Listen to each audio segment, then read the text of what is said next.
तर वसंत मोरे आता आपली भूमिका स्पष्ट करण्यासाठी आपल्या कार्यालयाबाहेर आलेले आहेत। मात्र या ठिकाणी कार्यकर्त्यांची त्यांच्या समर्थकांची प्रचंड गर्दी आपल्याला पाहायला मिळते। वसंत मोरे यांनी राज ठाकरे यांची साथ अखेर सोडली आहे। त्यांनी मनसेला अखेरचा जय महाराष्ट्र केला। त्यानंतर आता वसंत मोरे कोणत्या पक्षात जाणार, काय भूमिका मांडणार हे पाहणं अत्यंत महत्त्वाचं असणार आहे। दरम्यान कोर कमिटीमधील काही सदस्य माझ्या विरोधात होते, माझ्याबद्दल नकारात्मक गोष्टी राज ठाकरे यांच्यापर्यंत पोहोचवल्या गेल्या, अशा शब्दांमध्ये वसंत मोरे यांनी पुण्यामधील स्थानिक मनसेच्या नेत्यांबद्दल आपली नाराजी देखील व्यक्त केली। सगळ्यांना एकत्र बोलतो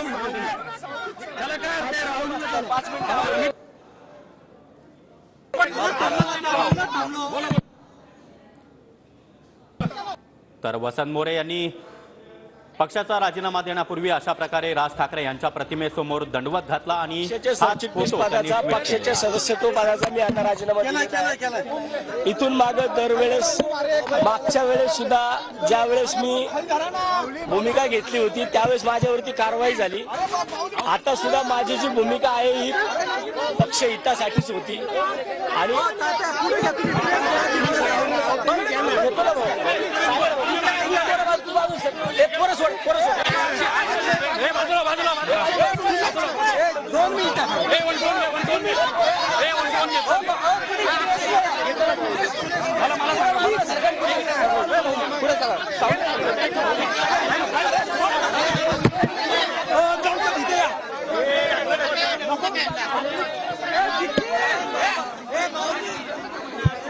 पक्ष सोडताय, राजीनामा देताय तर काय म्हणणे? तुम्हाला करायचं नसेल तुम्ही करू नका, असं नाही करायचं, असं नाही करायचं, तुम्हाला करायचं नाही तुम्ही करू नका, तुम्ही करू नका, तुम्हाला करायचं नसेल काय पद्धत आहे, तुम्हाला नसेल करायचं कवर करू नका, ऐका बोलतो मी सगळ्यांसंग बोलतो, वडावडी करू नका अजिबात। कॅमेरा लावले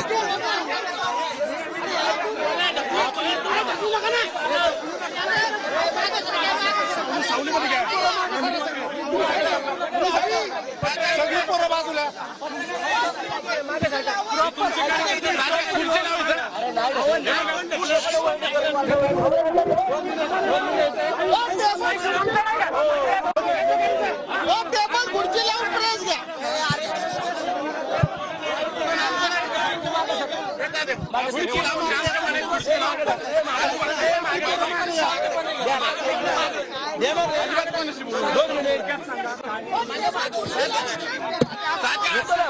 सांगा ना कसं बोलतोय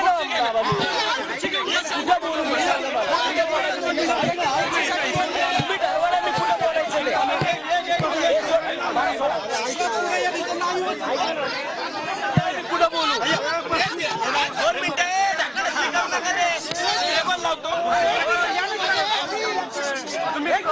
सांगा भाऊ काय बोलू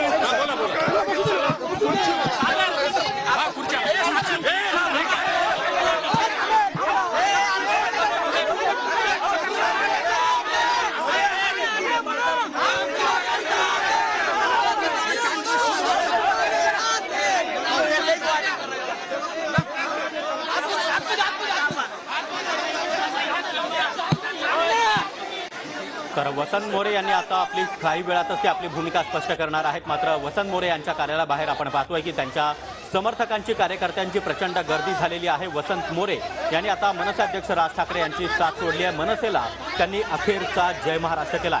सकाळी मनसे संदर्भात बोलताना त्यांनी एक फेसबुक पोस्ट केली होती, आपली नाराजी त्यांनी व्यक्त केलेली होती। एका मर्यादेच्या बाहेर त्रास सहन केल्यानंतर माणूस खूप शांत होतो, त्यानंतर नाकोणाकडे तक्रार करतो, नाकोणाकडून अपेक्षा